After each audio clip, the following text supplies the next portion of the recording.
They're coming to get you, Barbara. Good morning, everybody. Welcome to day 7 of 31 Days of Monsters. We're going to talk about today Night of the Living Dead.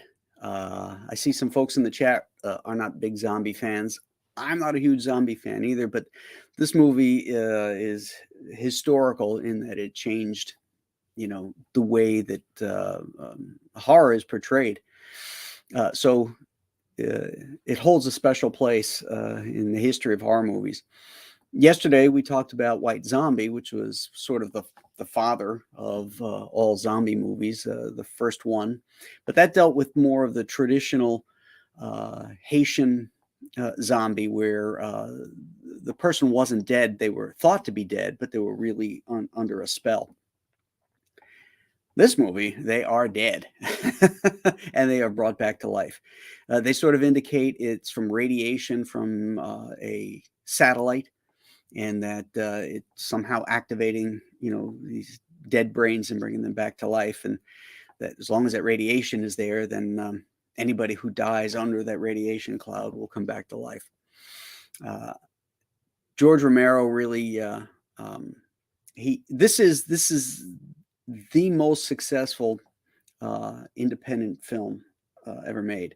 It cost $900,000 to make in today's dollars, and I think it grossed in today's dollars like 250 million, something like that.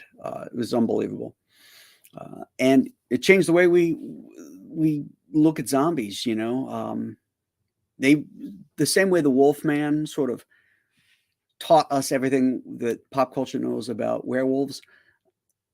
This movie taught us everything, all the little tropes about zombies, like you got to kill them in the brains. They eat human flesh. All those tropes came from this film. It was shot in black and white, so it was creepy. They've since, this thing fell into public domain immediately because they changed the title.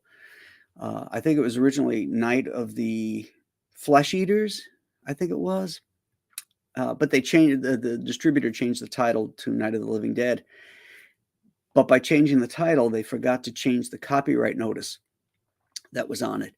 And so once it was shown without the copyright notice. And at that point in time, legally, it goes right into public domain. So there's been a lot of really crappy copies of this. Same thing happened with White Zombie. That was in public domain, and when you first saw it, it was all grainy and washed out and crappy. But it has since been redone, remastered, and brought back to the great black and white contrasts. I saw this movie at a comic book convention in Melbourne, Florida, at FIT, the Florida Institute of Technology. I was with some friends and my brother, and we'd heard about this movie and we'd never seen it. And so they were showing it there at the con, and I got to see it for the first time, and it just blew my mind. One of my friends, Ray, he couldn't take it. When the zombies, when the truck blows up and the fire dies down, the zombies are out there and they're grabbing bits and pieces of the couple that were in the truck and start eating them. He goes, "That's it. I'm out." He couldn't take it. But I thought it was kind of cool. But I've got a sturdier stomach. So that was the first time I ever saw it, and that had to be around, it was in the 1970s, I suspect, late 1970s. But this is an excellent film. It's one of the first to have a. I think it's the first horror film to have a black protagonist, and he's a great actor. Can't remember his name right now, but he does such a great job in this movie. A lot of people did double duties. The guy everybody hates, the bald guy from the basement, he was like a co-producer too on the film, and he also did some makeup for people. It's like this was real guerrilla filmmaking. Everybody pitched in, to do stuff. Um, and I think they had a great time doing it. Shot out in the Pittsburgh suburbs and stuff. It looks like it was shot in the fall or early winter. It has a really kind of a cold feel to it. I like this one over any of the other Romero zombie films. Dawn of the Dead. He did 3, Dawn of the Dead, and I forget what the other one was. And those were all done in color, and they're more campy. Uh, the effects are less. This felt more real, even though they're using uh, Bosco, chocolate syrup as a substitute for blood. But in black and white, it works great. In the color ones, they're like it just looks fake. It's so red. Um, that it just it's over the top in everything. But this one's straight up horror, and it really works. My other favorite line is the sheriff when oh, he's asked about the newscaster, which, by the way, the newscaster was a Pittsburgh news celebrity, but he also hosted a horror, like creature feature show. His name was Billy Cardilli, and he was known as Chili Billy Cardilli.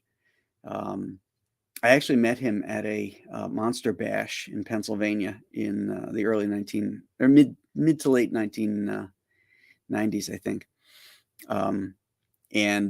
So he's actually the news guy that interviews the sheriff, and the sheriff, says, "Oh yeah, they go down pretty easy." And at one point he says, "Yeah, they're dead. Yeah, they're all messed up."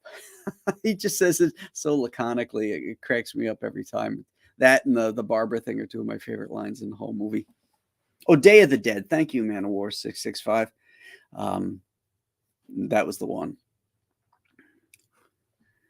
Let's say good morning to everybody. Dr. Mask is here. JP Roca is here. Fearless Freep. He's one of the folks that said he doesn't care for zombie movies. It's hard to put a new spin on this stuff. It's just everything's been done. I watched Walking Dead when that first came out, and I really enjoyed that, and then that jumped the rails. The follow-up series jumped the rails really quick. That one got old really bad really quickly. Now there's a new one coming out on HBO, I think it is.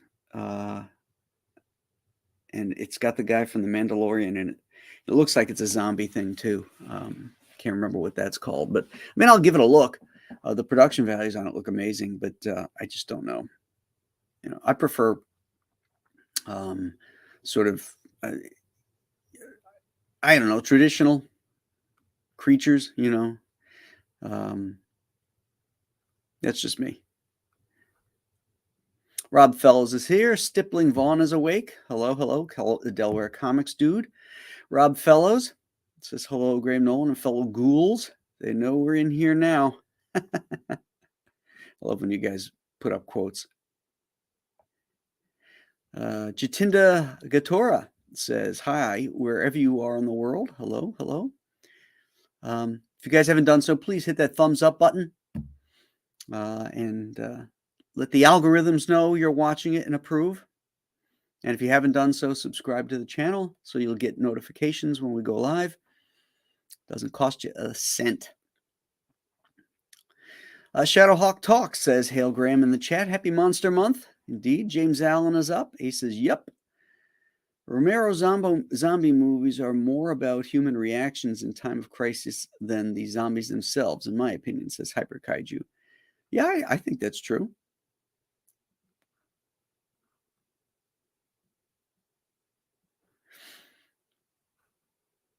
Mick Short says, this is amazing. Much love to the older movies. New movies are trash these days. You have to weed through them, but there's some good stuff out there. But there's also a lot of schlock. But that's true in any era, There's a lot of crappy monster movies in the 50s and 60s. Comic Book in Cahoot says Night of the Living copyright debacle. The copyright issue happened in Metropolis, too. Dwayne Jones, thank you, Rob Fellows, played Ben, was a true hero worthy of manly tales. The end was such a gut punch. Yeah, it was so uh, unsatisfying, you know? But I guess, that's what made the movie so unique, outside the gore aspect. I mean, anybody can do gore. Uh, you have to care about the characters, and unlike the other zombie movies, you don't care about anybody. There's a lot of assholes running around, uh, and of course, this has its resident asshole too, the bald guy in the cellar. But the Ben character is so likable, and when he meets his end at the end, it's shocking.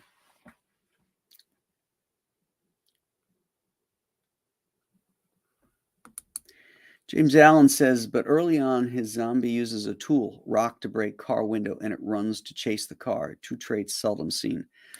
Yeah, that's what I liked when I watched this thing yesterday, seeing it again for the first time in a while. The zombies could think to a certain degree, sort of like the zombies in Last Man on Earth, the Richard Matheson tale, which this is obviously has been inspired by Richard Matheson's book, I Am Legend. But they do use tools. They can, they're not just lumbering dead things. Some of them they move pretty quick. You know,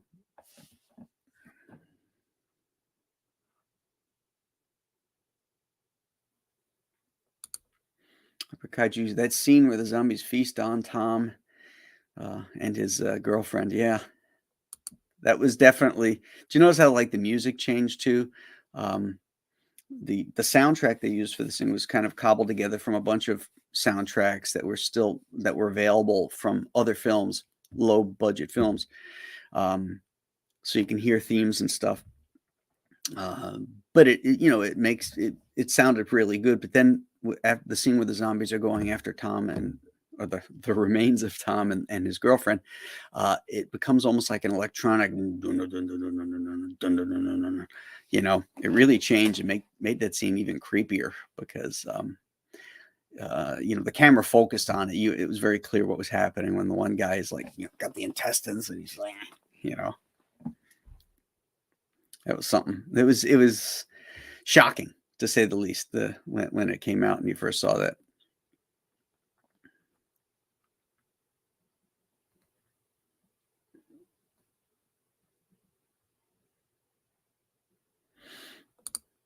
Phyllis Freep didn't like how everyone was stupid.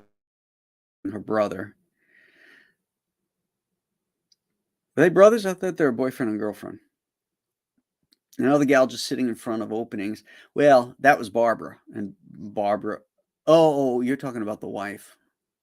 Maybe. I don't know. Barbara, you got to give a pass to because she had lost it at that point. She was in shock. And doesn't come out of it until the zombies are starting to break in, and she's got to go all out to stay alive.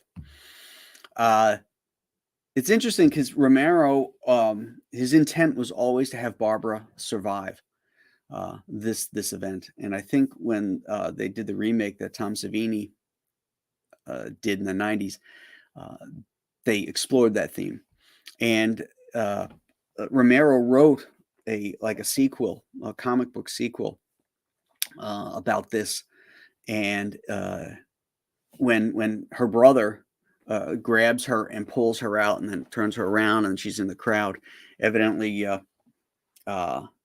she ends up getting away in the comic, and so I guess Romero got his wish that Barbara did not die.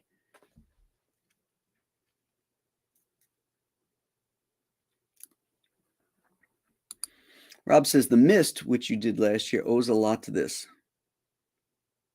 I mean, I guess being holed up in a place and being surrounded by things that want to kill you, that's the only correlation I can see between these two films.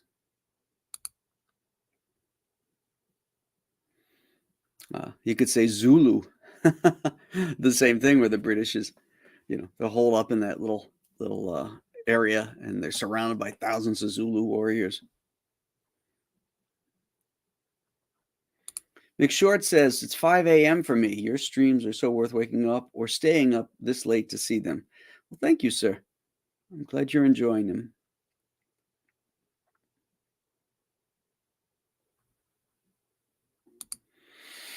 Man of War says he didn't care for Land of the Dead, never saw the Island one or the found footage one. I've never seen those. I don't think those are George Romero ones, are they?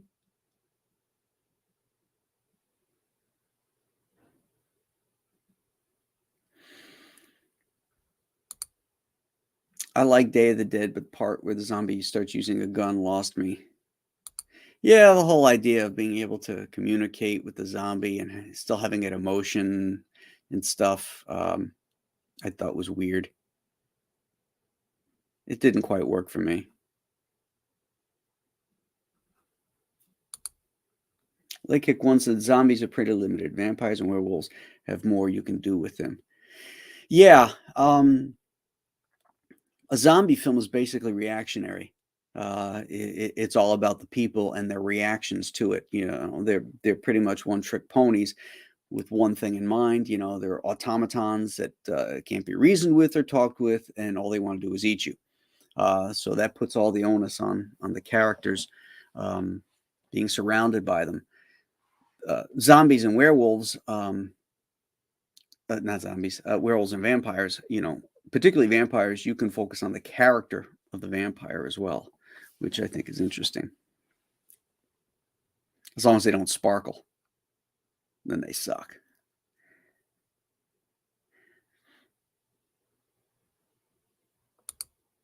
I thought the first zombie trying to open the handlebar's car door, then getting a rock to smash the window was weird. He still had some brain activity going on, I guess. Yeah, well, I like that myself. There's obviously brain activity because the brain is it's animating the body, and it also is going towards a food source. So it seems to me that to access that food source, that brain would still have that limited animalistic intelligence to do what it can to get to that food source, utilizing a tool. Since it was a human at one time, it makes perfect sense to me.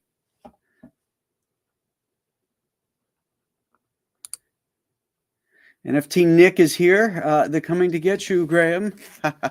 No, they're not. Please.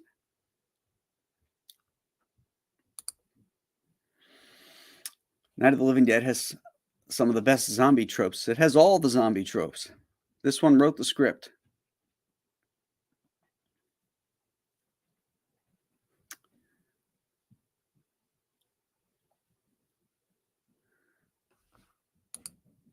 How dare you?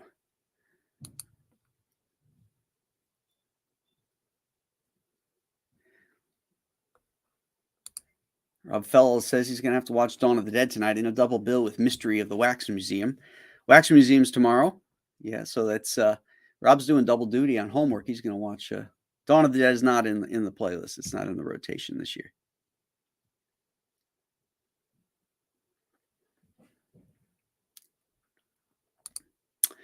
Can't wait for Manly Tales, dude. That looks awesome. Well, thank you. Yeah, people are starting to get it. I saw some posts on Twitter that the books have been arriving.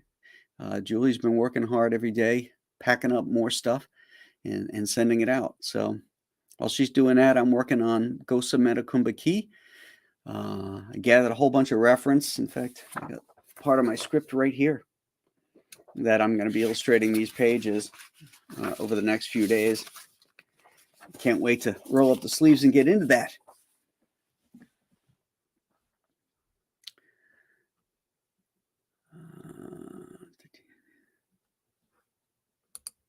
Isn't Joe Biden in this movie? His whole cabinet's in this. It's amazing. Did I ever do Night of the Triffids? I think is what he's trying to say. I looked and couldn't find it. I thought that I did. I know I've watched it over the last couple of years. I thought I did. If not, I did it when I was still doing them as Facebook posts. But that's a good one. Richard, not Kyle. Rich, oh, what's his name? Can't remember his name now. But that's a good one. Those Triffids are really creepy looking.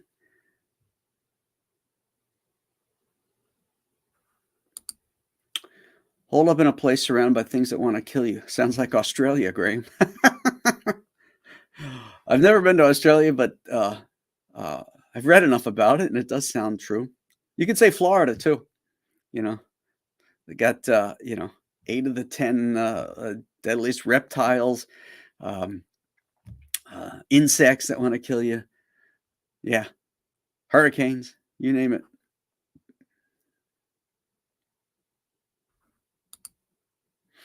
Oh, yeah, I can see a bit of a connection to the end of The Mist and this movie, leaving the audience on a gasp, kind of. Yeah, I get that now. Yeah. The funny thing about The Mist is that it ends on a positive note, a rare positive note in the Stephen King book, because he usually writes really shitty endings and doesn't know how to close. And that one sort of ended on a positive note. And then Frank Darabont changed the ending completely to that, tragic ending. And it was like, I remember watching that thinking, because I had read the book first, and I'm like, what? It was shocking. Heartbreaking, really.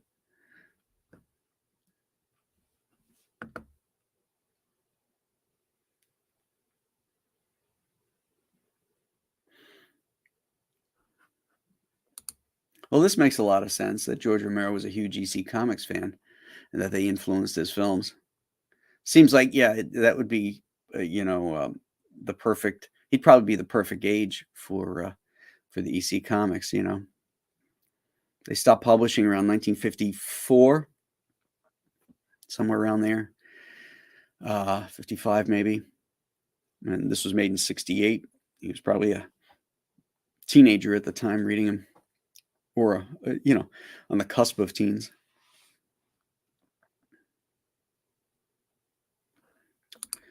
Oh, so Romero did Night of the Living Dead, Dawn of the Dead, Day of the Dead, Land of the Dead, Diary of the Dead, and Survival of the Dead. Interesting. After Day, I don't think I've seen any of them. I don't think I've seen Land, Diary, and Survival. I don't think so. I'd have to check the posters or something and see if the images look familiar. Survival, I might have seen. Is that on an island? If that's on an island, I think I might have seen that one.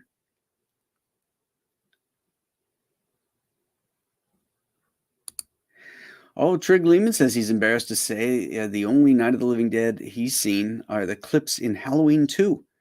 So I'll be watching it today. Okay.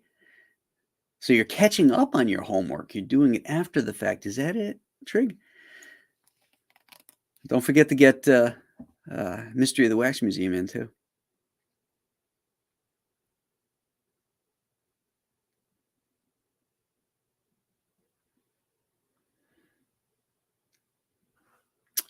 See, JDC said he got an email notification yesterday that his Two-Fisted Tales are on the way. Excellent.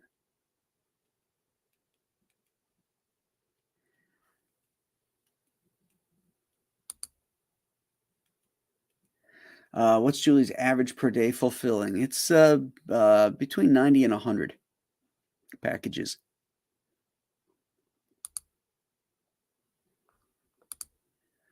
Graham, are you guys going to Fayetteville next weekend? Yes. Yeah, I'll be there. Billy will be there. Saturday night, we'll do our Graham Nolan Hawaiian shirt and cigar fest. So make sure you pack that if you're going. bring some stogies, and hopefully the weather will be nice enough. I don't know what it's like in Fayetteville. It's starting to get cold here in Western New York, but if it's warm enough, we'll go outside and we'll do our little party.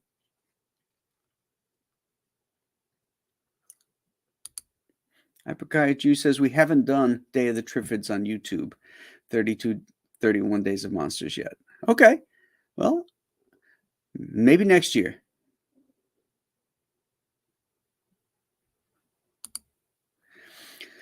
Do you agree with the fact that Night of the Living Dead is Ben's story rather than Barbara's? Oh, I think so. Uh, it starts off as Barbara's story, but then the torch gets passed to Ben's story. Clearly, he's driving everything, and it's his ending, that gives the gravitas to the whole thing.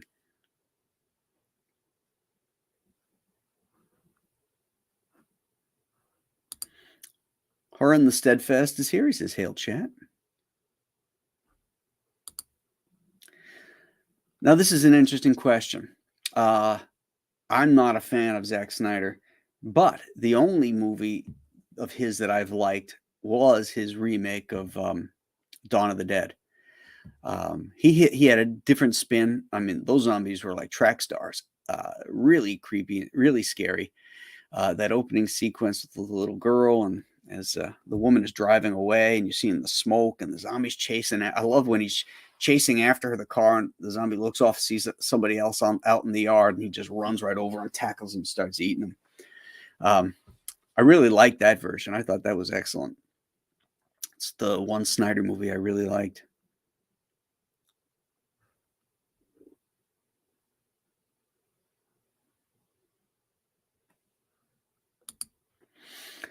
Good job fulfilling, Julie. Make her a steak and have a stein of beer waiting for her when she gets home. Well, it'd be a glass of wine, I think, for her. But I could have a stein of beer for myself. All right, kids. Thanks for tuning in for another horrible adventure into our 31 Days of Monsters on day 8. Again, it's Mystery of the House of Wax. No, it's not. It's Mystery of the Wax Museum. House of Wax was the remake. Mystery of the Wax Museum. An early, like two-color, two-strip Technicolor film.